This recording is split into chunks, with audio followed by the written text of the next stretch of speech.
Yeah, so constant change is the paradox, the oxymoron that we live with. Anything can happen at any time, often without warning or preparation. And for some of us, this produces great anxiety, depression, self isolation, or self harm, and can lead to blame games. For others, it produces a desire to create, to make discoveries, to learn how to survive, thrive under these conditions, to escape to a different environment like our beloved Second Life here. And for many of us, it's a combination. Today, I'd like to share my recent change story along with parallels to changes occurring in our beleaguered and awesome world, both positive and negative. And then I'll invite your responses to various strategies for living with constant change. In March of 2024, just a year ago, a bomb was suddenly dropped on me, seemingly out of nowhere. I was diagnosed with an advanced form of metastatic cancer, and I got this diagnosis on the same day that my daughter had to have a second knee replacement, which was a very difficult one for her.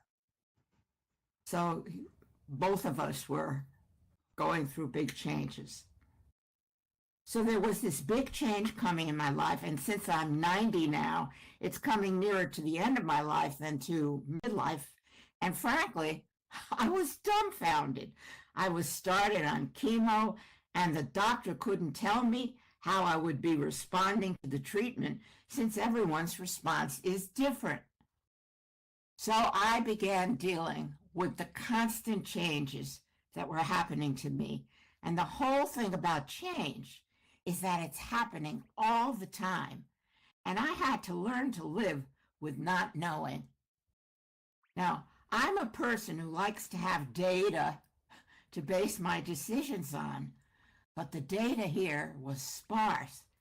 So I had to adopt the mindset of, let's see how this works.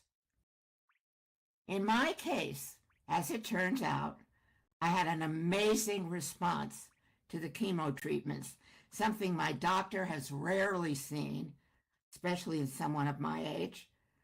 So within a number of months, they cleared me for surgery.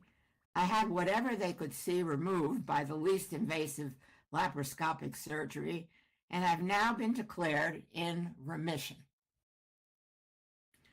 Of course, they also can't predict whether or how long that will last. And for those of you who are cancer survivors, you know the story for yourself. So the doctors keep saying, I don't know, we can't tell, we don't know. So it involved months of chemo, infusions of blood and iron, CAT scans, PET scans, and surgery. And all of these were changes, things I just wasn't used to. So I started thinking of my cancer as a metaphor that gave me heightened awareness of the cancer in our world. At the same time this happened, my car broke down and my brakes and the brake linings all had to be replaced. And that was another thing that was unforeseen. And underneath, they found rust and things that were not visible on the outside of the car, which is like 21 years old. So this was another change that was happening that also felt like what was happening with my cancer. And then friends were getting sick. Some were dying, sometimes out of the blue. Anyway, I want to underline the cancer I see in our world, and it takes on many forms. The greed, the false news, arbitrary lying, the abuse of power, and other such abuses. Technomania is something that my friend Val's been researching a lot to help people gain a better understanding of it, and other changes and challenges, such as the proliferation of waste, plastics, destruction of the natural environment, crime, social injustice, and much more. And at the same time, whenever these things occur, creative forces are unleashed to solve problems. We certainly can remember that happened big time during the pandemic, when we began to use virtuality in very creative ways. Even people who aren't in Second Life learning how to perform, how to do all kinds of things that weren't being done before. So the pandemic really opened up new ways to communicate and create.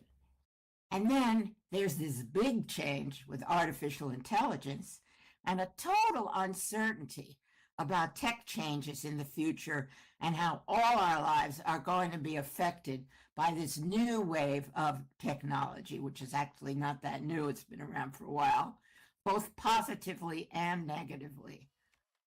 So after 7 months, I'm now in remission. And what does that mean? It means that for now, I'm cleared of cancer.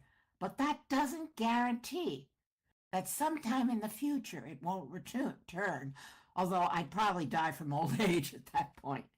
Anyway, for a 90-year-old, I'm still full of energy, and I have a lot left to do. I'm grateful for Second Life, which gives me an alternate world in which to teach, learn, and socialize, since movement in the physical world has become more challenging. So now we're going to shift to the interactive portion of this program. And Fran's prepared some slides. And so here are some questions for you to think about and respond to. And you can look at, I think we may need some more chairs, Fran.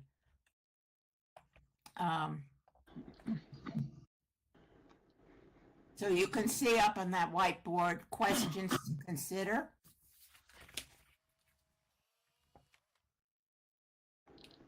As I state each one, please take a moment to jot down your thoughts and put any responses you have into chat. Please be brief. Liz will be reading the chat entries. Question 1 is, what positive changes can you bring about or have you brought about that are within your control in this rapid world of change? What opportunities present themselves to you that you can respond to? Here's an example of responding to an opportunity. I received a rare fundraising letter from a learning center called Row in Western Massachusetts. Really wonderful place where I gave workshops for many years. They now have online programs as well as physically located ones, and I saw an opportunity. This was during the time I was dealing with my cancer, to offer to do a program for them online as a fundraiser. And that's going to be happening now in September. Another question is, if you're an educator, how can you prepare your students to live with constant change? If you're a lifelong learner, what are the areas of skill or response that you want to strengthen? All right, now you don't need to respond to all the questions, but if one jumps out at you and you have a response, please put it in the chat. And you can just use the number of the question so we know which one you're referring to.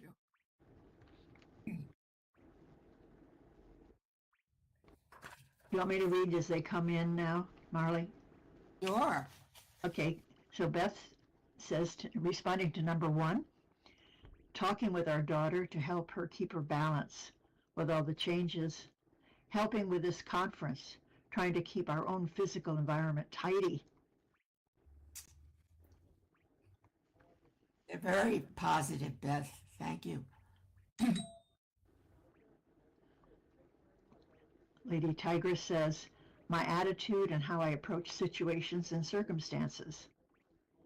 That's to number 1. And Val says to number 1, I can help people with tech issues, both in the physical and virtual worlds. I help elderly people at our real-life location. And Eclectic says, got disconnected and voice not working. Could you please restate the questions? They're up on the board there. If you look at the Can you see them? They're up on the board. Oh, and Sheila's responding to number 3. Okay, Sheila's number 3, encouraging them to be curious. That's students, open-minded, reflective, thinking of ways to motivate them to have those attitudes. Okay. That's important, Sheila, too. Sometimes learning to be reflective is a completely new skill for young people in the educational arena. I think Max is writing something here.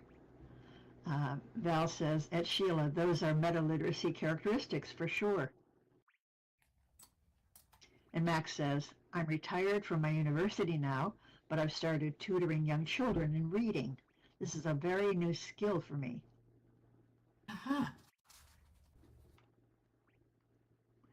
I think Lynn is typing. Lynn Darkwatch.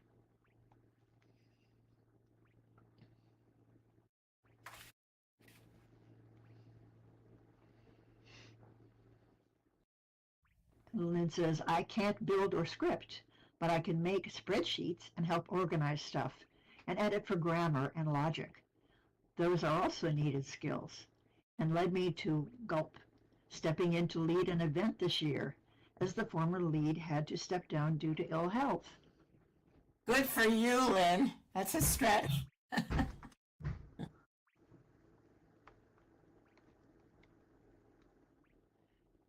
These are wonderful. Keep them going, because every time you share something, it can inspire someone else to share. Max says, congratulations, Lynn. And Fran says, wonderful.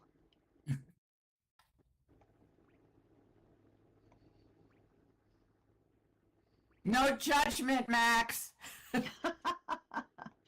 She's preparing us here. We like trivial.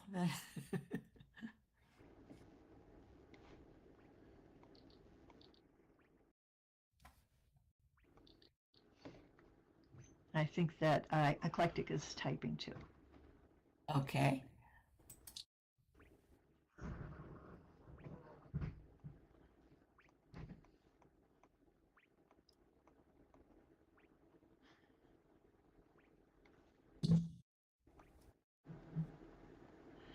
Max says, I've been going to a discussion group at a local bookstore, and they're often new people.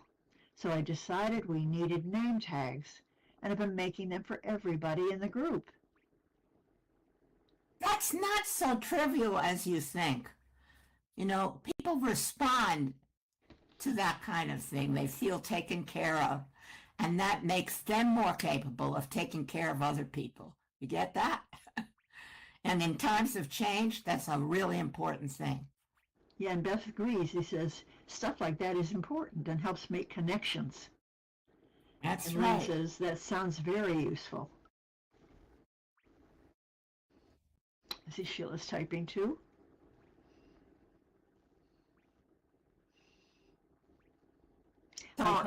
Eclectic says, do you want me to read it?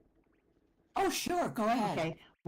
For number 1, planting a garden to represent infinite peace with kids from Northern Ireland and the USA, and spreading heirloom sunflower seeds from the garden around the world. Etc. Right. And Max says, oh, that was helpful. Are you talking about someone responding to you, Max? And Sheila said, also, when you can't remember people's names, it's embarrassing, so you would be relieved someone else suggests name tags. That's right. Yeah. I think Lady Tigress is typing. Yes, I'm one of those people who has trouble remembering people's names. Join the club. Well, this is really wonderful. I love hearing all of these very positive things that people have thought to do um, to be self-sustaining and to help with other people. Yeah, Beth says, yes, Sheila, yes. And Lady Tiger says, living in an assisted facility, I make a point to meet one new resident per week, usually over a meal. Good. Vivons dans un établissement assisté. I'm just practicing my French here. Beth says, that's a good, great goal, Tigress. And Lynn Darkwatch says, suggest very large print on the name tags for folks with visual limitations. When I got to a conferences outside of SL, I still don't know people's because I can't read the name tags without shoving my face in their chest. Yes, I keep making the font larger. Oh, that's great. Okay. Very large. As Beth says, very large. And so if you're a lifelong learner, which all of us here are pretty much, what are the areas of skill or response that you want to strengthen? You know, maybe that you haven't done much with yet, but you really recognize that you'd like to strengthen and that will help you deal with the chaotic world that we're living in. Just whatever you can think of, just throw it onto the chat.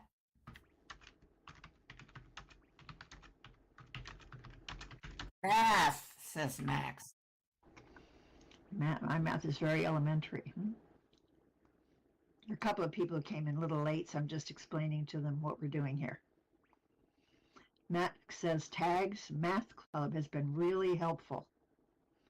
And Beth said, which question? Couldn't hear. Last one, Beth, number 4. If you're a lifelong learner, what are the areas of skill or response that you want to strengthen that maybe you haven't taken steps to do yet, but hopefully the things people are sharing will inspire you because as we strengthen ourselves, we make ourselves more capable of dealing with this chaos that's going on around us. Okay. Yeah, and Val says, I enjoy machinima, recording and editing. I'm happy that Fran is teaching me. I get to practice at this conference. Yes. Literally, Beth, yes. You know, on my phone, I have something that counts my steps. I keep it in my pocket, and I have a goal to get to do a certain number of steps each day, and it kind of pushes me in that direction. Otherwise, I would just sit. I do everything sitting, drawing, reading, you know, all kinds of things, sitting on a piano bench. So this really gets me up and moving. Yeah. So something that's just one example of something that can motivate you to move more, to just actually see numbers on something that's counting. Yeah. By the way, Dr. MLB said practicing mindfulness. And Beth says mindfulness is key, and our students need that desperately. That's true. Lady Tigress said, oh, go ahead. No, go ahead. Lady Tigress says, I'd like to learn to make animation menus. And Sheila says, it isn't an answer to number 4, but at the moment I'm writing a chapter about academic retiring, autoethnographic. Academics retiring, autoethnographic. I haven't retired yet, and writing the chapter has turned out itself to be a learning experience, forcing me to think more deeply about what I want to be after retirement, including what do I most want to develop. Mm-hmm. Beth says, Sheila, that's awesome. I hope I get to read it at some point. And Eclectic says for number 4, learning how to cross the bridge of words between what I see and what people understand. And Lady Tigress says, teaching my grandchildren critical thinking.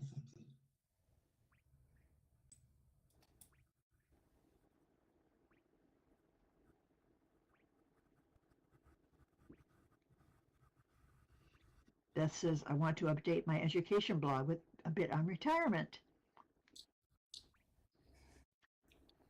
Molly, are you speaking? I'm not hearing you.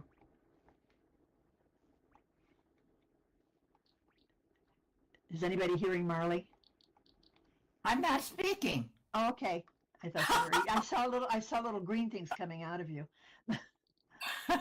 You were breathing heavily. I was breathing, heavy breathing. Oh my. Okay, Beth says, you've inspired me, Sheila. And Max says, very eloquent eye. Sheila says, Beth, that would be great.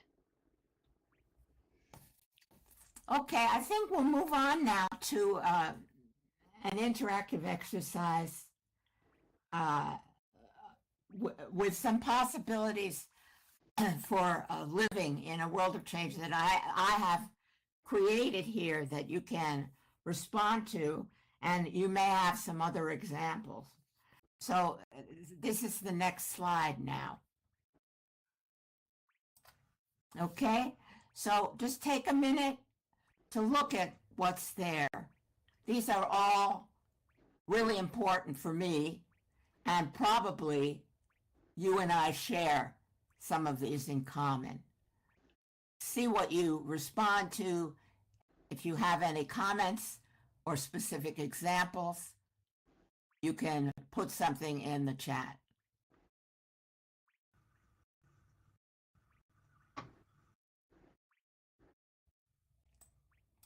It's interesting. They're different from the kinds of things that we've been sharing so far. I want to talk a little bit about stillness, because that seems to be one of the most difficult things for all of us people living in this world today, to just sit and do nothing, just to be quiet. Do not have to feel like you have to be producing every minute. It's a very healing thing, and actually it provides some energy for whatever it is you're going to do next. So I spend a certain amount of time just going outside and being with the trees or the birds. This is really lame, but it's a small group, so I don't want to leave and this sweet woman who's leading it. But are we having a 5 o'clock call? I'll be on. I'm sorry, I didn't hear your question. No, I think it's someone who doesn't. Doctor, can you turn off your voice? I thought you were on the phone. Her name is she's called Marna here, Dr. MLB. Okay, I thought she was on the phone, and she didn't realize that we were hearing her. Okay. Oh, okay. All right. Go ahead. Okay. So I'm wondering if being still, doing nothing basically, if that's a challenge for you, if it's something that you have built into your life in some way, just completely slowing down and getting off the treadmill. You can read what Sheila said, Liz. Oh, okay, I'm just responding to the, okay. Related to stillness, at this time of year, staring at new leaves and blossoms on the trees and photographing them, I find that blissful. And Brian says, it's a huge challenge. My mind doesn't want to stop. Oh, Brian. Yeah, and you can see how that would make it sort of very difficult, hard on you to keep a certain pace going all the time. For one thing, you stop being an exquisite observer of the things right around you and the possibilities of the present moment.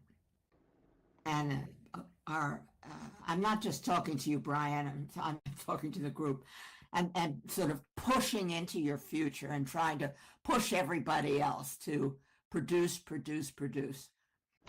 As Beth says, same here. And we're told to just keep going. And Lady says, I enjoy forest baths, just hanging out with trees and breathing. Mm-hmm. And so one thing I'd like to suggest is that even if it's for 5 minutes a day, that you take a break at some point and just be still and see what happens in that stillness. Maybe nothing will happen, which is great. And you can put yourself in a beautiful environment, or you can be with your eyes closed. You don't necessarily have to be meditating. Because again, there's that's doing something. So see what happens. And then if you want to extend the amount of time, you can try doing that and making it part of your everyday experience. 200 feet from a state park, yeah. Go ahead with Val. Val says, letting go of the fear of change. I strive to be a whirling dervish. Use the whirl of change and go with it with a relaxed state of mind. And Brian says, it's a great suggestion. I have no excuses. I live 200 feet from a state park with so much forest and wildlife. And Max says, my cat will crawl up my arm and sit on my head. I love that picture. Okay, so that's stillness. Also, humor. You know, I don't know how many stand-up comedians you've watched, but many of them are their humor is based on the difficult things in life and the kinds of changes that they've had to deal with. And so one thing also is to look for humorists who actually do make you laugh. I mean, I have some favorites. You know, whenever I need to have a good laugh, I can just turn on some of those ones that I've saved, and it's great. It's like a cleansing for my body, and also for you to see the humor in things. I mean, certainly all the late night hosts have been having a field day with the stuff that's going on in the U.S. government right now. I'm not naming names. But that in all kinds of dire circumstances, there is humor to be found because we're living in this huge panorama of things constantly happening that many of which we are completely at a loss to deal with. Norman Cousins' book, yes. Brian Aviator says, I'll admit when my cat claims my lap, I can't move until she leaves. She runs the place. And you've got a whole cat museum here in Second Life. iCollective says, change is a flower fear won't smell. As Winnie the Pooh says, weeds are flowers once you get to know them. Yeah, right. That's right. Uh-huh. Okay. So we've talked about a few of these, but keep looking at that list and see what jumps out. I want you to pay attention, especially to the things that you haven't thought about, which you can see could be very helpful in these times and in the throes of being challenged by changes you're not prepared for.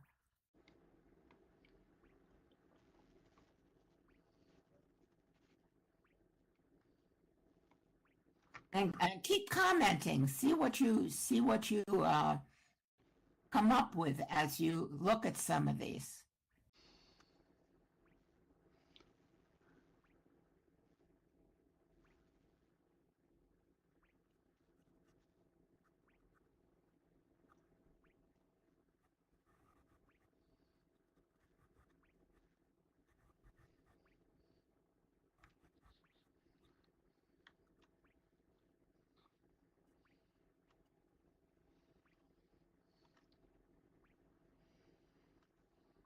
I see Lady Tiger's typing.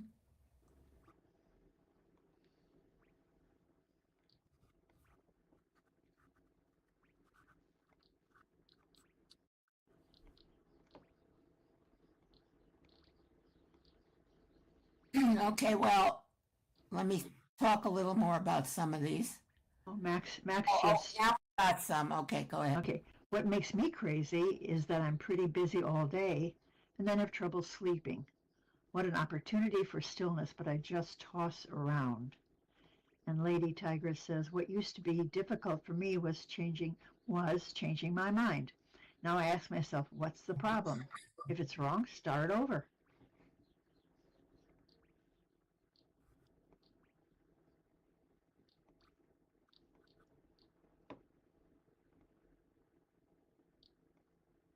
Pet, this was difficult for me.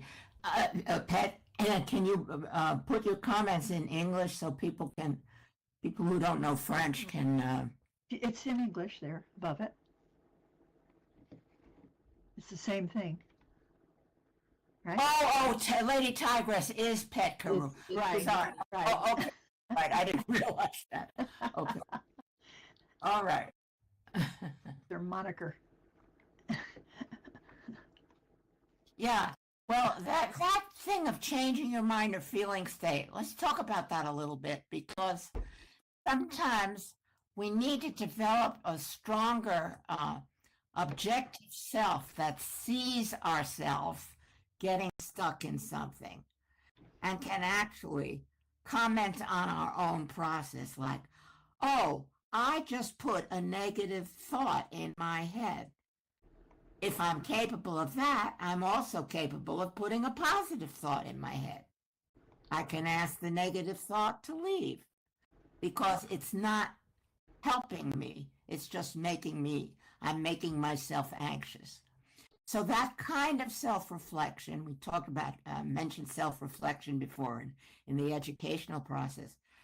That kind of self-reflection can be very helpful when we're living with constant change, because sometimes we just have an immediate reaction and start telling ourselves things that may or may not be factual or true, and then creating feeling states that we really don't want. So learning how to be more observant with what you put in your mind. One of my great spiritual teachers said, you can say to yourself, my dear mind, you don't exist. And by that he meant that that we're the ones who put our thoughts in there. So we are creating whatever it is that we're thinking. It's good to know that, because that gives us the wherewithal to create whatever kinds of thoughts we want and feeling states. I've often noticed that my feeling of happiness doesn't have anything to do with external circumstances. It's an internal state that I create and live in, and that is possible for us at any time. That gives us a feeling of self-control, that the things that are happening out there, we may have feeling responses to, etc., but we really are creating our own reality.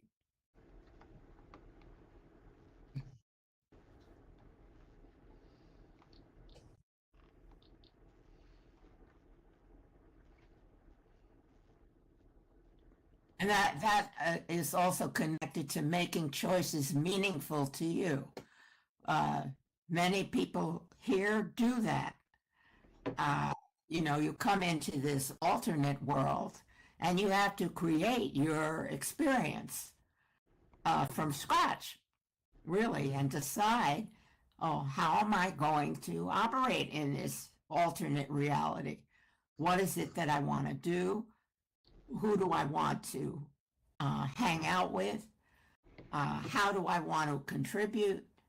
What is it what skill sets do I bring with me that I might be able to offer the community? All kinds of things like that. And we have carte blanche here. In this world, we can make any kinds of choices that we want.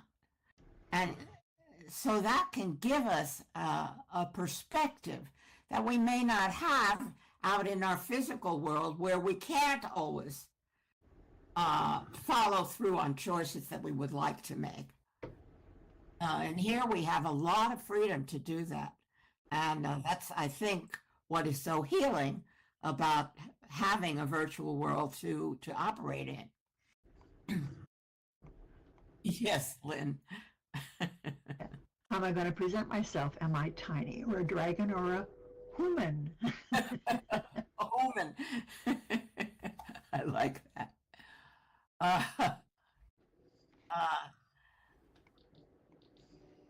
Did we make a slide of the stuff that I do, or did we leave that out, Fran?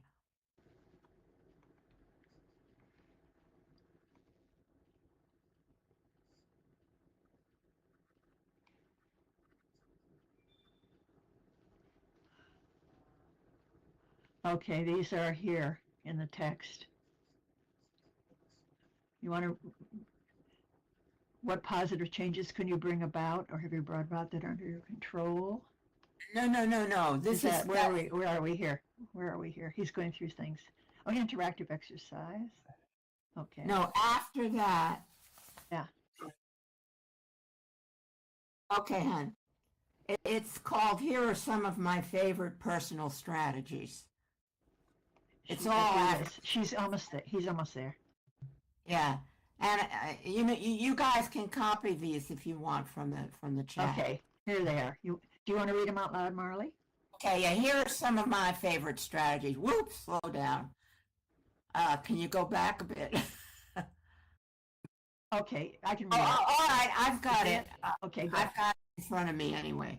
Okay. So I make every day, almost every day, I make intuitive drawings. That's sort of like my creative meditation journal. I have a great big fat book of drawing paper and all kinds of mark makers. And I will just take a blank page and just start making a mark. It has nothing to do with being a great artist. It has to do with giving myself permission to follow my intuition on a piece of paper and see what shows up. It's a great practice for staying in the present and being focused. Same thing with playing music. I will sit down and pick a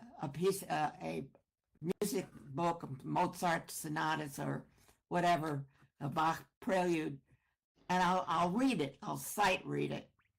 I did learn how to sight read music when I was very young. That's something also that some of you might enjoy doing, is to learn how to play an instrument like the guitar, or learn how to read music, or learn something about music theory and harmony. When you learn about music theory and harmony, you start hearing music very differently. You hear all the inner voices and what they're doing. It's very exciting, like learning a new language. I read a lot of books. I watch movies. I connect up with my friends and support systems and stay in touch with people on visual media. When I can, I'm in nature, and I love taking walks in woods or forests. I take pleasure in small things like a cup of tea and a piece of dark chocolate. I do the things I love, and I also do nothing, and I enjoy both of them. I ask what I can learn from a circumstance. certainly that was a big thing for me with the cancer. I think maybe one of the reasons I did so well with it was that I treated it like a learning adventure. Um, it could kill me, yes, but there were also a lot of things to learn and to pay attention to that I hadn't really paid attention to before in my life. Um, Celebrating important milestones. I had 3 parties, one in here, one online, and one in a physical space for my 90th birthday. It was fabulous. I had a great time. So finding things that you would like to celebrate or ritualize in some way. They don't have to be great big things. They can be smaller things. They can be your baby turning 1.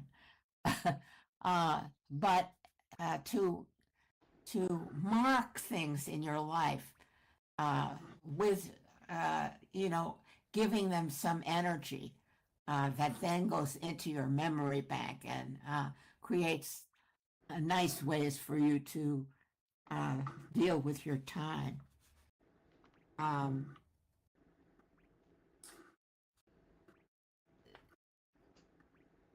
So I'm going to leave you with this final slide. Well, first, let me just see, is there anything else that you would like to comment on of the things that all of us have shared so far? Sheila had typed up something here. Okay. I've been reflecting on where I've experienced the most comradeship, and it's been mostly outside my paid employment in professional associations here in Second Life, places where I have more choice.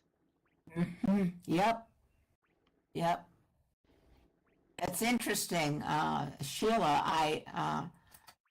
One of my goals for this year is to have more one-on-one chats with people that I see all the time, but we haven't really spent one-on-one time together, and it's because, of course, everybody's like a whirling dervish in here. But I think that it's possible.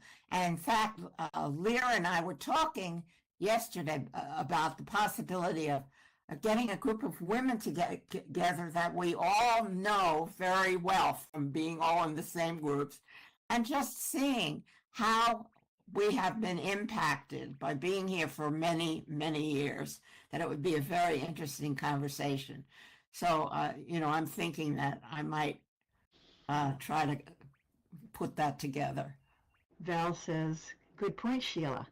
I've developed close friendships here that are just as deep as any in real life with colleagues. Mm-hmm. Yep.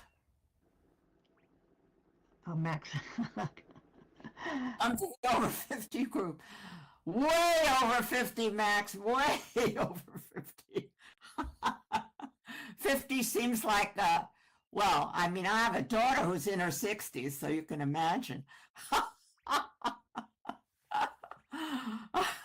Max and I are a year apart. All right, we just have a few minutes left, so I want to put up these quotes because they are also going to be inspiring, I think. And Liz, would you like to read them? Sure. Neil deGrasse Tyson, we are prisoners of the present in perpetual transition from an inaccessible past to an unknowable future. Heraclitus, the only constant in life is change. Mahatma Gandhi, you must be the change you wish to see in the world. Charles Darwin, it is not the strongest of the species that survive, nor the most intelligent, but the ones most responsive to change.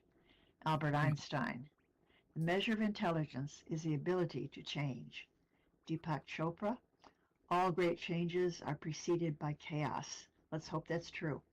Steve Jobs, the people who are crazy enough to think they can change the world are the ones who do. And George Bernard Shaw, progress is impossible without change, and those who cannot change their minds cannot change anything. Yay. Well, okay, so we're doing well. We had 50 minutes for this session, and it's 1:49, so we're doing well.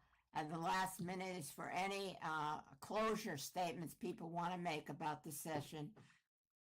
I'm hoping that you got some inspiration from it and that you're going to make use of the stuff we did here today.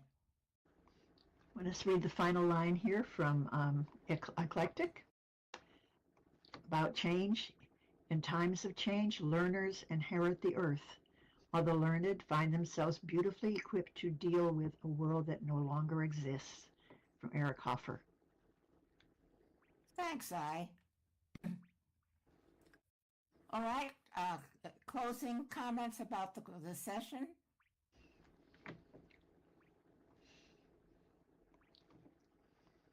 All right, and Fran, didn't we say we would make available the lists if people want them?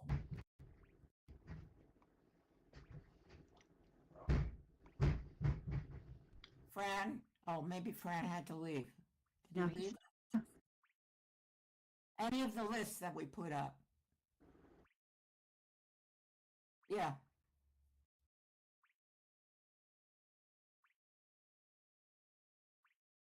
But if they're in chat now, they're in the chat, people can copy them from there, right? Right. Okay, all right, so one way or another you have them. Mm-hmm. So happy choice making, everybody, and I'm delighted that you were here today, and I loved hearing what you had to